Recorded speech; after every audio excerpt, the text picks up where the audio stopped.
Uma boa tarde a todos, que a paz do nosso amado Mestre Jesus possa envolver os nossos corações nessa temática que vai de acordo com o próprio estudo do Livro dos Espíritos e o estudo da Joana de Ângeles, hoje nos convidando que hoje e agora é o momento de escolhermos a renovação interior, renovando as nossas atitudes.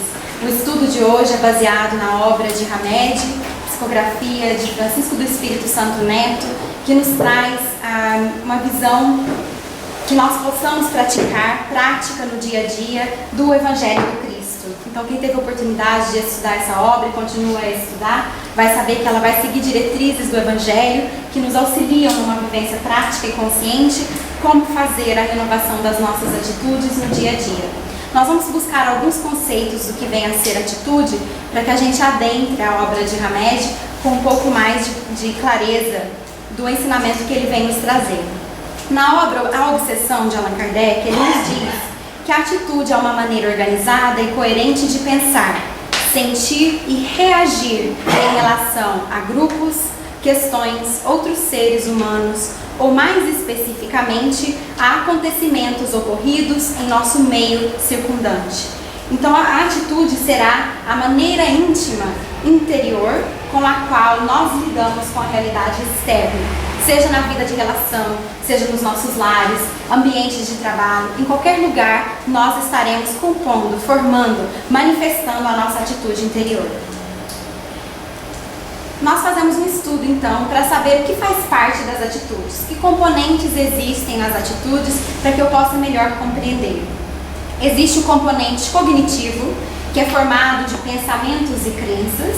Então, a nossa atitude mental vai estar sendo determinada pelas crenças que adquirimos até o momento atual, sejam elas crenças que trazemos do pretérito, onde nos exercitamos em outras existências, ou seja, crenças que nós adquirimos na cultura da qual estejamos inseridos, a educação que recebemos na nossa infância, tudo isso compõe as nossas atitudes mentais. E também a nossa maneira de pensar. Se pensamos positivamente, como vimos no estudo da Joana de Ângeles, já trazemos uma atitude mental mais elevada, mas o contrário também é correto. Nós temos a atitude, um componente que seria o afetivo, que é composto de sentimentos e emoções. Então nós trazemos no campo afetivo as nossas atitudes emocionais, como nos sentimos diante de certas situações, o que emerge a respeito das nossas emoções, se ainda estamos mais ligados às emoções básicas ou se já a reeducamos no nosso processo de evangelização. E a atitude comportamental, que são as tendências, a inclinação para reagir. Isso faz parte da nossa atitude também. A atitude está formada quando esses componentes se encontram interrelacionados. Não tem como separar, porque nós somos um ser psíquico e trazemos essas três instâncias em nós, que estão interrelacionadas, estão conectadas. Como nós referimos hoje ao conflito, o conflito denominaria ali uma falta de harmonia entre essas instâncias psíquicas. Seria a atitude cognitiva, afetiva ou comportamental. Quando nós movimentamos uma, necessariamente vamos exercitar essas outras instâncias também. Como que a atitude se forma no nosso dia a dia? Como ela se formou? Pelos resultados de nossas próprias experiências, quer dizer, nos colocar na experiência, nós vamos moldando, criando, formando a nossa atitude. Pelas nossas tendências e preconceitos perceptivos, a maneira como eu enxergo as coisas, que está embasada também nas minhas crenças, se trago preconceitos, isso seria uma formação das minhas atitudes. Nossas observações das reações de outra pessoa a uma situação específica. Nós falamos que muitas das vezes aprendemos com os equívocos alheios, mas também com os exemplos alheios, e ali vamos formando a nossa própria atitude. Nossa observação dos resultados das experiências de outra pessoa, dando continuidade ao pensamento, e reflexos condicionados. Nós aprendemos com Pavlov, que fez experiências em torno da física, da química, a respeito dos reflexos condicionados. E aprendemos com André Luiz, numa visão mais do espírito imortal, que ao longo das eras nós fomos condicionando as nossas atitudes, sejam viciosas ou sejam mais positivas, é através do condicionamento, quer dizer, movimentos repetitivos, da qual foram formando então as nossas atitudes, seja a nível mental, emocional ou atitudinal, das reações. Nós vamos perceber que da atitude está relacionada com a intenção e o comportamento é a ação. Existe uma diferença entre atitude e comportamento. Se até então pensávamos que era a mesma coisa, não é. O comportamento já é a vivência de, é a ação, enquanto que a atitude está relacionada com a intenção, seja a nível mental, emocional ou a nível já para partir para a ação, que seria o nível atitudinal, mas não ainda na ação em si. Nós vamos perceber que a proposta de Hamed nessa obra, Renovando Atitudes, vai falar da renovação desses aspectos mentais, emocionais e reacionais que nós trazemos. Mas a renovação seria em si a mudança de atitudes e também de comportamento, porque é importante a vivência prática das atitudes que trazemos, das intenções que trazemos, para que possamos modificar o nosso campo emocional. Nós aprendemos ainda com Kardec que, como a atitude é uma intenção de se comportar de uma certa maneira, a intenção pode ou não ser consumida, dependendo da situação ou das circunstâncias. Então podemos ter o coração cheio de boa vontade, mas ainda não nos colocar na experiência, não nos escolher para vivenciar aquilo. Isso é algo natural, porque nos exercitamos na inércia durante muito tempo. Então agora, para nos colocarmos em uma ação diferenciada, exige de nós um esforço, mas que segundo os Espíritos é insignificante. Então que possamos refletir a respeito disto. Embora as tentativas de modificar ou substituir atitudes assentem nos mesmos princípios de aprendizagem, é evidente muito mais difícil mudar ou esquecer atitudes do que aprendê-las. Então é o mesmo aspecto educacional. Se eu estou aprendendo algo novo, é mais fácil para mim. Se eu estou reaprendendo porque eu não quis, porque eu deixei, porque eu repeti de ano, na mesma metodologia educacional, é mais difícil recomeçar. Então, se nós estamos agora, busquemos perseverar nessa mudança atitudinal, porque recomeçar vai ser mais difícil, porque já vamos ter viciado vários aspectos nossos até nos recondicionarmos no positivo novamente. Basicamente, as pessoas buscam uma sensação de equilíbrio entre suas crenças, atitudes e comportamentos. E isso que a própria metodologia educacional do pai, em nos trazendo conflitos ou experiências externas que retratam os nossos conflitos e experiências, dificuldades internas, nos convidam a buscar a pacificação, a harmonização, por nos tornarmos conscientes de que algo não está tão bem assim como pensávamos. Então o conflito é positivo para nós. Os investigadores sociais descobriram que quando um componente da atitude é experimentalmente modificado, os outros parecem sofrer realinhamento coerente. Então é o que falamos. Se exercitamos a atitude mental de fazer algo novo, nós vamos nos colocar na ação e isso vai modificar as questões emocionais. Então um está interligado com o outro. Se eu me coloco à disposição de exercitar um aspecto, estarei exercitando outros. Agora nós vamos começar a adentrar um pouco mais a obra de Hamed a respeito da renovação das atitudes. São vários capítulos que trazem vários aspectos diferentes do aprendizado individual para cada um de nós. Nós trouxemos alguns devido ao nosso tempo e vamos estar dando algumas pinceladas sobre ele. O primeiro vai tratar, a primeira atitude será a atitude que ele denomina como tua medida, que nos inspira a lembrarmos do próprio Cristo nos convidando a não julgar, para que não sejamos julgados. Que com a medida com a qual eu julgar o outro, eu também serei julgado. A medida com a qual eu medir o outro, eu também serei medido. Ele nos diz assim: os frequentes julgamentos que fazemos em relação às outras pessoas nos informam sobre tudo aquilo que temos por dentro. Então, a maneira com a qual nós julgamos os outros seres fala das questões dificultosas que nós trazemos em nós. Não é o ato em si, como nós vamos estar vendo mais pra frente, porque quando a gente expande a consciência, começaremos o desenvolvimento do discernimento. Então eu vou saber o que é certo e o que é errado. Mas a maneira com a qual eu julgo aquela criatura, aquele ser, aquele acontecimento, fala da maneira com a qual eu me julgo diante desses próprios acontecimentos. Explicando melhor, a forma e o material utilizado para sentenciar os outros residem dentro de nós. Então nós trazemos esses aspectos na nossa intimidade, como refletimos. Ainda na tua medida, nós vamos aprender que julgar uma ação é diferente de julgar uma criatura, como nós dissemos. Vamos identificar o que é certo, o que é errado, o que é ético, o que não é ético, o que é moral, o que é amoral. Mas é a maneira com a qual nós vamos julgar a criatura. Então não seria o julgamento da criatura. Você é um preguiçoso. você é um infeliz, mas a situação da qual esse ser se colocou demonstra a vivência da não ação. Então seria nos fazermos uma análise objetiva, percebendo ali um ser em potencial, um filho de Deus, assim como nós, criado simples e ignorante, traçando as experiências diferenciadas, mas que porventura alcançará a perfeição, assim como nós. Então seria de nos refletirmos como é que nós julgamos as situações e as coisas. Já sabemos julgar a ação, já sabemos diferenciar a ação da criatura, que possamos perguntar para nós mesmos. Posso julgar e considerar a prostituição moralmente errada, mas não posso e não devo julgar a pessoa prostituída.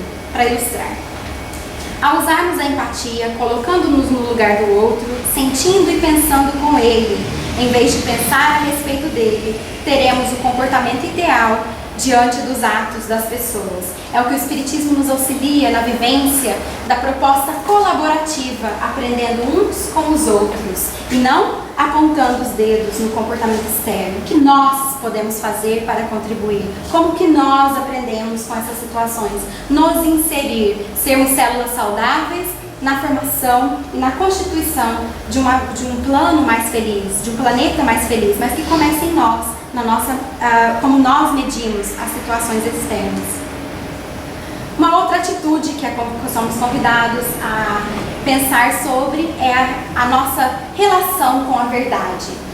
Pilatos então lhe disse: sois, pois, rei? Jesus lhe replicou: vós os disseste, eu sou rei. Eu não nasci nem vim a este mundo, senão para testemunhar a verdade. Qualquer que pertença à verdade, escuta a minha voz. O exemplo do Cristo para nós ali foi a vivência da verdade, das questões éticas, dos valores espirituais em detrimento dos valores materiais. Priorizar aquilo que é essencial para nós. Como é que nós nos posicionamos diante da verdade?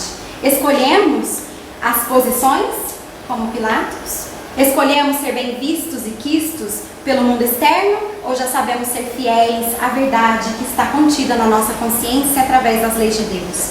Então seria como nós encaramos a questão da verdade, compreendendo que a verdade para nós ainda está muito distante, porque estamos num planeta de provas e expiações. Estamos caminhando, engatinhando no conhecimento da verdade.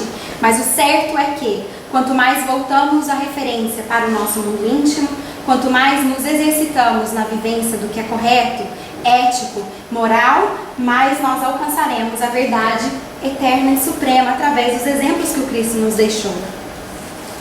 Nós vamos perceber que não vemos a verdade conforme afirmou Jesus Cristo, porque a nossa mente trabalha sem estar ligada nos nossos sentidos e emoções mais profundas.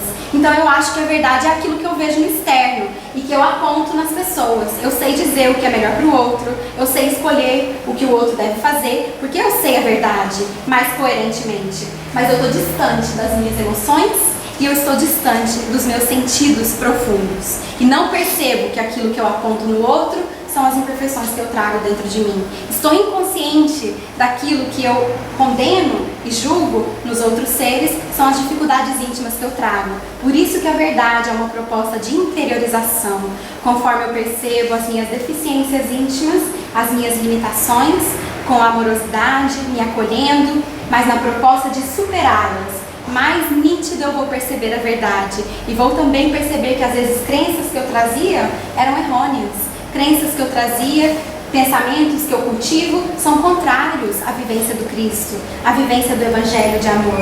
E aí eu começo a perceber, reciclar, mudar esse campo mental e estar mais aberto e mais disponível para a verdade real. As ilusões nos impedem de realmente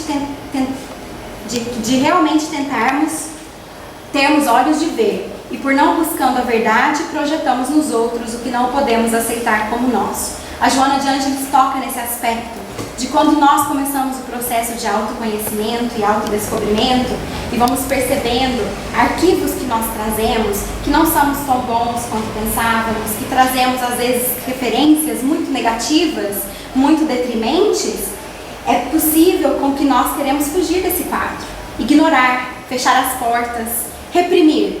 E às vezes o quadro da infância que nós tivemos também validou esses aspectos. Se éramos crianças e às vezes fomos bullied, fomos prejudicados e falávamos a respeito disso com uma certa sensibilidade. Às vezes fomos ensinados a reprimir. Não diga a ninguém, porque é vergonhoso. Se é um menino que chorava desde pequeno, é feio o homem chorar. O homem não chora, reprime. Então nós vamos reprimindo essas questões emocionais, seja com o campo das nossas educações que recebemos, mas sabemos que nós adentramos os lares e os nossos familiares de acordo com a nossa necessidade de crescimento evolutivo, ou seja, as crenças que nós trazemos do passado. A verdade é que muita repressão do nosso campo emocional fez com que nós fomos desconhecedores de nós mesmos. Por isso, muita dificuldade no campo relacional, no campo emocional com as pessoas, mas muito avanço tecnológico, porque nos distraímos com as questões externas para não adentrar as questões íntimas. Tentamos nos livrar de nossos próprios sentimentos, atribuindo-os às outras pessoas. Aí nós vamos aprender que a metodologia do Cristo, nos convidando a ser o sal da terra, quer dizer, nos transformar, não vai permitir com que nós nos livremos de pensamentos negativos, com que nós vamos cortar todo o mal que existe em nós, toda a inferioridade que existe em nós. Não é possível, porque faz parte de nós, do nosso campo psíquico, daquilo que nós nos construímos. Então a proposta é de renovação, é de identificar a inferioridade, identificar o desequilíbrio emocional, nos acolher e buscar a proposta de transformação na vivência prática via a ação, para que o campo emocional, para que os sentimentos se enobreçam. Ainda na vivência da verdade, Hamed vem nos dizer: Adão disse a Deus: eu não pequei, a culpa foi da mulher que me tentou. Mas aí pergunte à mulher: Eva se desculpa perante o Criador. Toda discórdia ocorrida cabe à maldita serpente. Que aspecto nosso nós identificamos nessas passagens? Será que nós podemos ver as projeções, dispensando a responsabilidade pelo que nós construímos em nós? Assim somos todos nós, nos diz Hamed. Quando desconhecemos os traços de nossa personalidade, condenamos fortemente e responsabilizamos os outros por aquilo que não podemos admitir em nós próprios. Então seria um convite de assumir a responsabilidade por tudo que emerge no nosso campo emocional, por tudo que emerge, sejam pensamentos, crenças, e assumindo a responsabilidade nós temos total autonomia para modificá-los, temos total poder de superação, trazemos um manancial infinito de recursos da qual nós nos utilizaremos para a modificação dessas coisas. Mas se dependemos dos outros, se o meu pai me criou assim, é assim porque eu sou assim por causa disso, eu vou ter que esperar o meu pai modificar o fato do passado que ocorreu? De maneira alguma. Eu, como espírito imortal, me auto-acolho aqui e agora e começo a traçar uma nova história para mim, uma nova historiografia, gravando novos recursos, gravando novos registros, como nós estudamos hoje no campo perispiritual. Maneiras erradas de se ver a sexualidade, a religião, o casamento, as raças e as profissões distanciam-nos cada vez mais da realidade, das situações e das criaturas com as quais convivemos. Nós vamos aprender a respeito de nós mesmos que a verdade da qual eu considero a respeito da sexualidade, se tenho dificuldade com a sexualidade dos outros, retrata a minha dificuldade com a minha própria sexualidade. Se tenho problemas com que outras pessoas adotem outras religiões e outras crenças, fala dos problemas que eu também tenho em adotar a minha crença interior, a minha religiosidade, a busca da espiritualidade em mim, que pode me trazer às vezes fatores fanáticos, onde eu quero falar, quero colocar as minhas crenças, aquilo que eu acredito, transgredindo as consciências, sendo que a proposta é de renovação e modificação interior. O mesmo ocorre em qualquer aspecto da vida de relação. Quando eu adquiro o equilíbrio interior de me autoconhecer, eu vou perceber que cada ser traz a sua verdade, rumando a verdade absoluta, rumando a verdade eterna. E não mais vou buscar a transgressão de querer impor a minha verdade, vomitar a minha verdade nos outros. Eu vou buscar respeitar as criaturas e me autorrespeitar. Na medida inversa, vou me autorrespeitar para que eu busque o respeito às criaturas. Em vista disso, procuremos sintonizar-nos com os olhos espirituais, porquanto nossa percepção intuitiva é mais ampla e precisa que a visão física. Conforme nós vamos nos auto-observando, auto-percebendo como seres imortais, ainda trazendo certas limitações, imperfeições. Conforme nós vamos fazendo esse exercício, nós vamos expandindo a nossa consciência a respeito de nós e dos outros e nos aproximando da verdade. Outra atitude a ser estudada e renovada por nós é a nossa crença e vivência do que é ser feliz. Hamed vem nos dizer que ser feliz não é uma questão de circunstância, de estarmos sozinhos ou acompanhados pelos outros, porém uma atitude comportamental em face das tarefas que viemos desempenhar na Terra. É bem profunda essa passagem de Hamed se a gente raciocina e se a gente ainda coloca na mão dos outros a nossa felicidade. Estar com alguém, fazer parte da vida de alguém, ter alguém do meu lado para a velhice, ter alguém do meu lado para a aposentadoria, ter filhos, ter família, é a necessidade do ter. Mas Hamed está nos dizendo que a felicidade é decorrência do ser, de cumprir o nosso dever consciencial, ser melhor de acordo com o compromisso da qual eu assumi, buscar a minha renovação. Essa é a real felicidade. Enquanto nós nos iludimos na busca de alguém, na segunda metade, de alguém para nos satisfazer a nossa felicidade, nós ainda estamos nas questões transitórias e materiais. Então, buscando a real felicidade é o cumprimento do nosso dever e a consequência que isso traz para cada um de nós.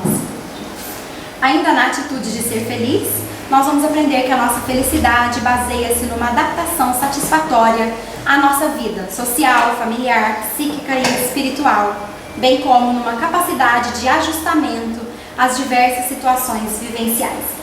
Se a gente fosse trazer isso na prática, vai ser mais ou menos como a própria teoria da evolução de Darwin. Não foram as espécies mais fortes que sobreviveram, mas foram as que se adaptaram às mudanças externas, às mudanças ambientais. E essa é a real felicidade. Tenho dinheiro? Tô feliz. Não tenho? Tô feliz. Tenho alguém? Tô feliz. Não tenho? Tô feliz. Seria a busca de nos adaptarmos às situações externas, porque o externo é transitório, nós não temos controle nenhum do que vai acontecer se sairmos dessa porta. Ou até aqui dentro, sabe lá o que pode acontecer segundo os desígnios de Deus, não é verdade? Mas é o cultivo íntimo e interior que é a real felicidade. Buscar nos adaptar às experiências, compreendendo que são bênçãos de Deus no exercício da vivência dos valores imortais. Essa é a real felicidade. Felicidade não é simplesmente a realização de todos os nossos desejos. É antes a noção de que podemos nos satisfazer com nossas reais possibilidades. Seria a vivência da simplicidade, não angariar necessidades maiores das quais nós necessitamos. É interessante ver, porque se analisarmos sobre a felicidade na satisfação dos nossos desejos, pode ser que a satisfação de todos os nossos desejos venha a resultar na nossa maior desdita, porque os nossos desejos ainda estão coordenados, orientados por questões egóicas desestruturadas. O que eu quero pode não ser aquilo que eu necessito como espírito imortal, pode ser aquilo que eu vejo como um ser limitado e transitório, questões materiais, questões relacionais do mundo horizontal. Mas pode ser que o meu desejo ainda não esteja conectado com as questões verticais da vida, com as propostas de evolução, com as propostas de angariar valores e virtudes. Então, enquanto nós traçamos e nos educamos na evangelização, para cumprir o nosso dever, nós vamos corrigindo o nosso querer, até que ele se encontre com o nosso dever, quando já estivermos angariado valores e força íntimas total para podermos escolher de acordo com a vontade do Criador e as leis de Deus na nossa consciência. Outro aspecto que Hamed traz para nós sobre as atitudes, pode ser que não seja para muitos aqui, mas pode ser que seja para muitos também. É a capacidade que nós temos de olhar para trás, variadas vezes no nosso processo evolutivo. E como nós fazemos isso? Como é que podemos nos educar para olhar para trás com amorosidade? Hamed vem nos dizer que tal é aquele que, tendo feito mal sua tarefa, pede para recomeçá-la a fim de não perder o benefício de seu trabalho. E nos remete ali à lei da reencarnação. Mas com Cristo na proposta, psicoterapeuta, sendo o maior psicoterapeuta da humanidade, em nos convidando ao nascer de novo, nós compreendemos que o nascer de novo é muito mais do que a mecânica da reencarnação. O nascer de novo é uma proposta íntima, profunda e psicológica de renovação de crenças, de renovação de valores, nascer de novo para uma proposta nova, nascer de novo para um dia novo, nascer de novo para um aprendizado melhor, para um aprendizado que me capacitará para mais. Então seria essa a proposta do olhar para trás. Rendamos graças a Deus que na sua bondade concede ao homem a faculdade da reparação e não o condena irrevogavelmente pela primeira falta. Ainda no olhando para trás, muitos de nós cultivamos a síndrome de Atlas. Queremos carregar o mundo nas costas, sem nos auxiliar a desenvolvermos a força interior. E não ser um peso, e não ser uma proposta dolorosa, sofrida, e nos tornarmos mártires, mas uma proposta de renovação, uma proposta de libertação espiritual, que não terá esse peso, porque o Cristo nos disse que seu jugo é leve, suave é o seu fardo. Então por que carregamos tanto peso, tanta tristeza e tanta negatividade? Culpa quer dizer paralisação das nossas oportunidades de crescimento no presente, em consequência da nossa fixação doentia em comportamentos do passado. Vai retratar em nós a falta de confiança em nós mesmos, por ter errado ou cometido equívocos no passado e não nos acharmos suficientemente capazes de ter aprendido com os equívocos do passado, a não errar no presente nem no futuro. Então que possamos olhar para trás numa piscadinha só, para aprender com os equívocos do passado, mas tocar a bola para frente, para frente e para o alto, como nos diz um filósofo. Nós vamos aprender também a respeito do tempo, dentro das atitudes a serem renovadas. Na vida não existe antecipação nem adiantamento, somente um tempo propício a cada um. Jesus, por compreender a imensa multiformidade evolucional dos homens, exemplificou na parábola do semeador a dissemelhança das criaturas, que estamos em tempos diferenciados na evolução, no que vem a ser as aquisições que fizemos, tanto mental, psicologicamente, emocionalmente. Cada um de nós traçou caminhos diferentes, temos idades astrais diferentes. Então seria, como Cristo nos ensina, a parábola do semeador, que a semente cai em solos diferenciados. O ensinamento e a proposta de renovação está à disposição a todos nós. Nós podemos escolher o tempo certo da mudança interior. Podemos escolher ser o solo fértil, da qual os ensinamentos do mundo maior promoverão mudança atitudinal, mental, afetiva e comportamental.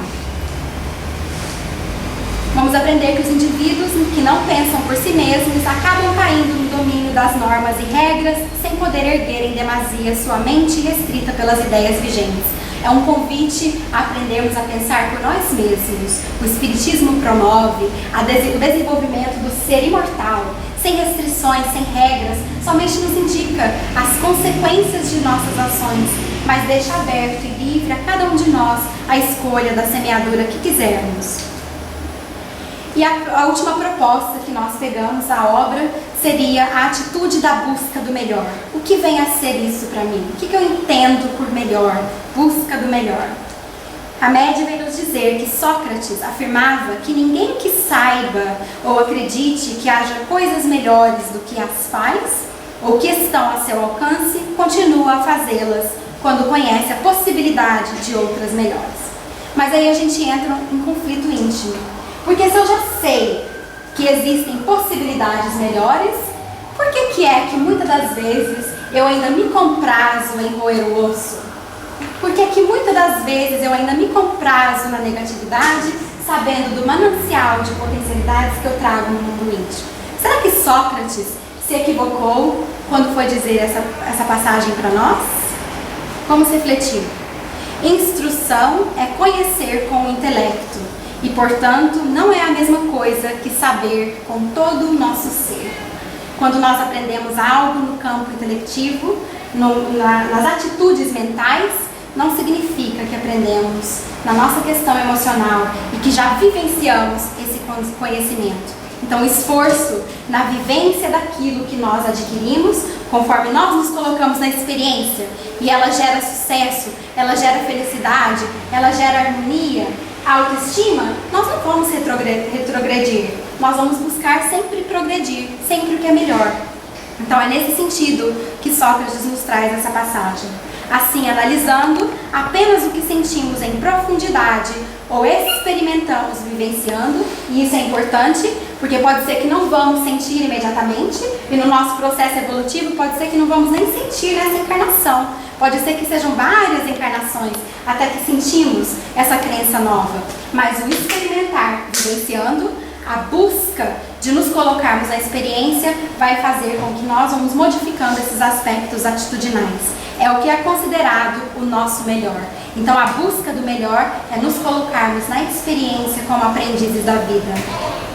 Vamos encerrar com as palavras do benfeitor espiritual Bezerra de Menezes, que convida a todos nós, vós que sois o sal da terra, cabe a tarefa de desenvolver este postulado doutrinário de renovação do mundo, iniciando essa renovação em vós próprios, trabalhando os metais do mundo íntimo para que se tornem maleáveis ao amor e nele esculpam a promessa de Jesus, de que a felicidade, não sendo desse mundo, pode ser alcançada através dele, convidando a todos nós à conscientização das nossas atitudes e a mudança consciente, feliz e alegre da possibilidade de nos exercitarmos no bem, hoje e sempre. Muita paz.